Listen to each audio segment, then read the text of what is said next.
Needless to say, it would be an understatement to call Attack on Titan popular.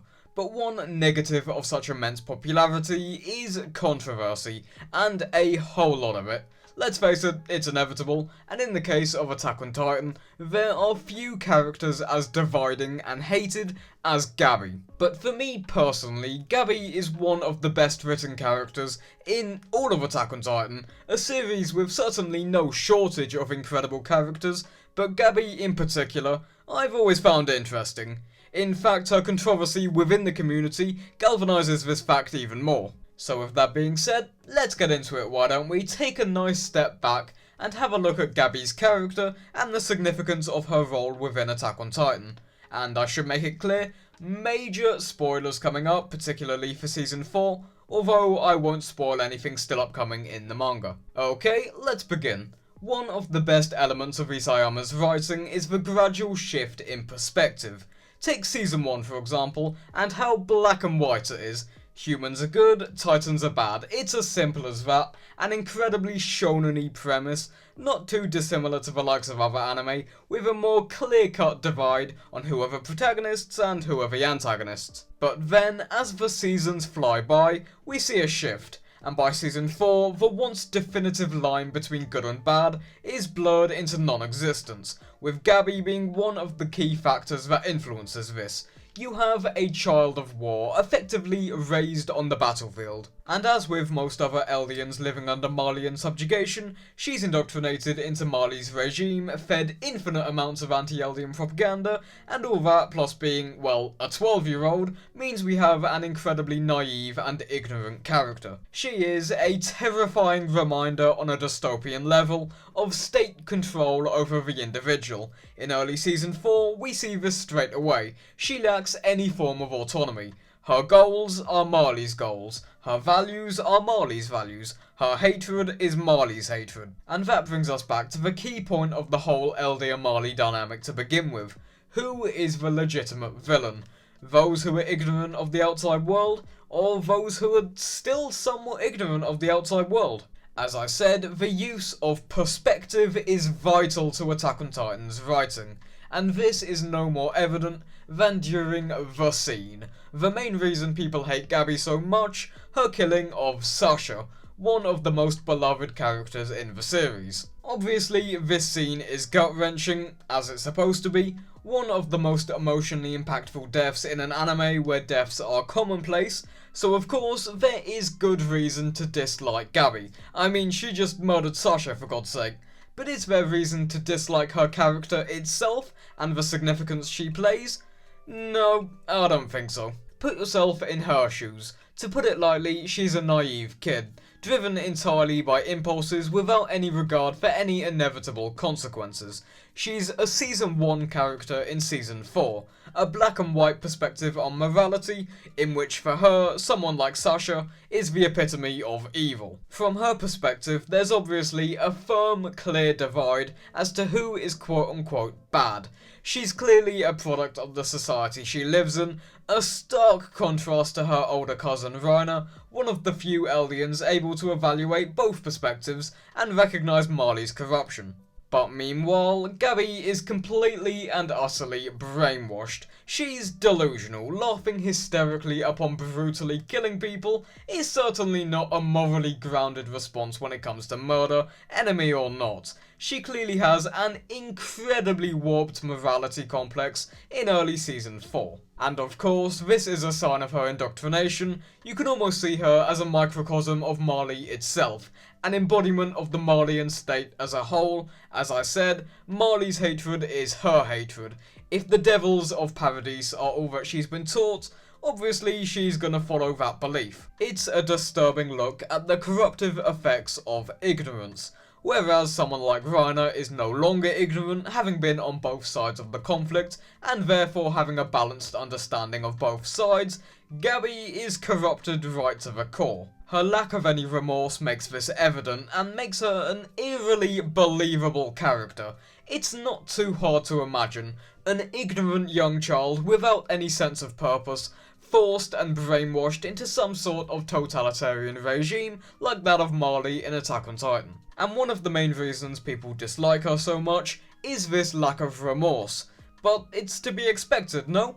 Hatred is all she's ever known. To her, killing the enemy is just like killing something in a video game. There's no need to even consider any moral implications, because to her, it simply just doesn't matter. For me at least, the best way to describe her is misguided hatred.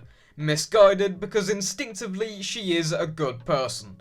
Sure, she is incredibly arrogant and annoying, as we'll get onto later, but ultimately she is a selfless person, willing to save those she cares about. She is inherently compassionate and kind, but she's corrupted. Corrupted by the hatred of Marley, with her being a product in the cyclical nature of Marleyan society. The hatred of Marley is inherited by individuals, whose hatred fueled back into Marley, and then back again to the next generation, and so on. Personally, my interpretation of her comes from a kind of Lockean perspective, with a popular example of this being the age-old tale of Frankenstein. In the book, the creature is by nature a good person, but is morally corrupted by society and those around him, with this being a similar idea in my opinion. Gabi, by nature, is a genuinely good person, but her morality, or lack thereof, is warped and decayed by Marleyan society. Her lack of any remorse is terrifying, and serves to make her even more interesting to me. Obviously, her ideas of right and wrong are incredibly warped, but it's less of a testament to her being a bad person, and more of a testament to just how powerful Marley really is. As I say, her hatred is misguided, to put it lightly. Again, Marley is an eerily realistic insight into how much power the state can have over the individual. Too much power, to say the least. Enough to mould a blank slate of a person like Gabi into a merciless, delusional murderer. But anyway now, let's continue by talking about her less than ideal personality. Because yes, she is really annoying. Arrogant, stuck-up, bratty, selfish, etc. Obviously, she doesn't make a good case for herself to be liked, she's already hated due to her actions, so her attitude is only adding insult to injury. However, first of all, again consider the fact that she is an ignorant 12-year-old kid. Of course, she's gonna be annoying to some extent. Not necessarily a justification, but it's still important to keep in mind, especially considering it serves to heighten the contrast between herself and Falco. In fact, the dichotomy between Gabi and Falco, one blinded by hatred and one gifted with understanding, is an incredibly interesting dynamic. They are both embodiments of Eldian identity, those who internalize the demonization of Eldians and those who reject it. But most importantly, her arrogance and narcissism, I would argue, can be attributed to the fact that she lives in a world where she's rejected from society. A world in which all she's ever been taught is that the world hates her. As with the rest of the Eldians, she is an outcast of mainstream society. So with that in mind, I don't think it's unreasonable to believe that a young, impressionable child living in a world that hates them is bound to develop some self-obsessed attitudes. Society doesn't love her, so she loves herself. It's as simple as that. But all in all, either way you slice it, she is an annoying character that's less of an opinion and more of just an objective fact, so people disliking her is completely justified. But to say that she's straight up a bad character, or insignificant within the core ideas of Attack on Titan, no, I do not agree with. And her character development during the course of Season 4 served to make her a whole lot more likeable later on down the line. Of course, it is pretty condensed. Gabi was introduced at the start of Season 4, and she's effectively a completely different person by the more recent episodes. In fact, you could argue her character development is a little too short, considering just how radically different her outlook is on Eldians over the course of just 28 episodes.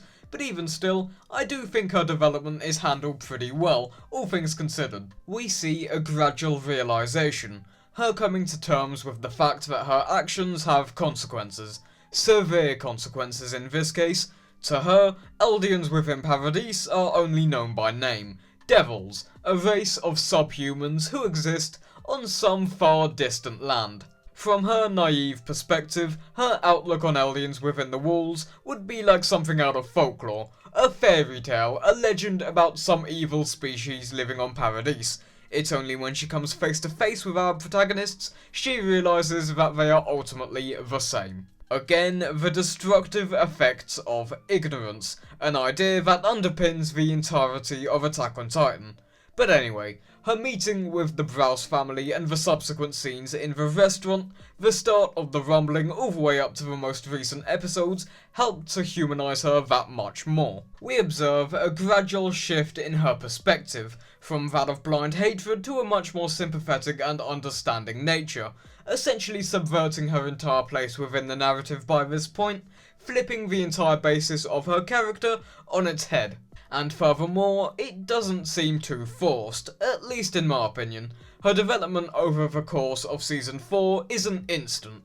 Instead, you have the culmination of what are essentially traumatic circumstances that all build up on top of each other, moulding her into her present day character. And also, her character development, despite being relatively brief, links in with the next major element of her character, her doubling with our protagonist himself. Gabi is often considered a what-if scenario when it comes to Eren. Instead of being born here, what if Eren was born, say, here for instance, and the product of that is Gabi, an Eren-esque figure from a Malian perspective. Much like Eren, she gradually develops away from the original black and white perspective on what is good and what is bad. They both overcome their ignorance, transitioning from naive children with no first-hand knowledge of the outside world to being able to experience both sides of the story. Not to mention, they both have childhoods plagued by tragedy and have simple, impulsive ambitions unbefitting of a child their age. She is effectively a condensed Eren, a young, impressionable child on one side and a young, impressionable child on the other, both with heavily contrasting perspectives that help to balance out the audience's ultimate perception of the world of Attack on Titan. But all in all, to come to a bit of a conclusion now, Gabi is fantastic at balancing the narrative perspective, and further reinforcing the question as to who are the villains, the brainwashed girl who killed a few soldiers, or our adult protagonists who willingly murdered tens of thousands. Individual morality is a troublesome dilemma that plagues the world of Attack on Titan. For me, this is the most interesting element of the Marley-Eldia conflict to begin with. Our protagonists murder in cold blood. They are not romanticised as these figures of justice who can do no wrong. But at the same time, unlike, say, Light in Death Note, they're obviously not the antagonists either. Ultimately, the characterization of Attack on Titan is incredible, I love it, and Gabi is one of the key characters of this whole dominant theme of conflicting perspectives. We despise Gabi because we, the audience, watch the show from the perspective of an Eldian within the walls. We learn about the world alongside our main cast, and we're sad at the death of Sasha because we've effectively grown alongside her, unlike Gabi, who sees her as just another faceless soldier. And again, the word of the day, perspective is key. Someone like Annie or Reiner were at the time of their childhoods just as guilty and in the same position as Gabi. Children raised on the battlefield, not as humans but as tools. A tool for the Malian state's selfish interests. There are few, if any, Attack on Titan characters that are truly quote-unquote good. Both sides have blood, human blood, on their hands. Now of course that doesn't justify the likes of Gabi attempting to murder civilians, but it does put it in perspective. Morality by its nature is an abstract concept. You can't measure how good someone is, it's an entirely subjective view, and especially in the case of war like in Attack on Titan, I don't think it's fair to judge an individual over without looking at any external factors. Gabi, like most characters in the show, are products of their environment, corrupted and misguided by those in power and forced to suffer the consequences. It's bleak, it's dark, it's depressing, it's Attack on Titan. And with that being said, is there reason to dislike Gabi?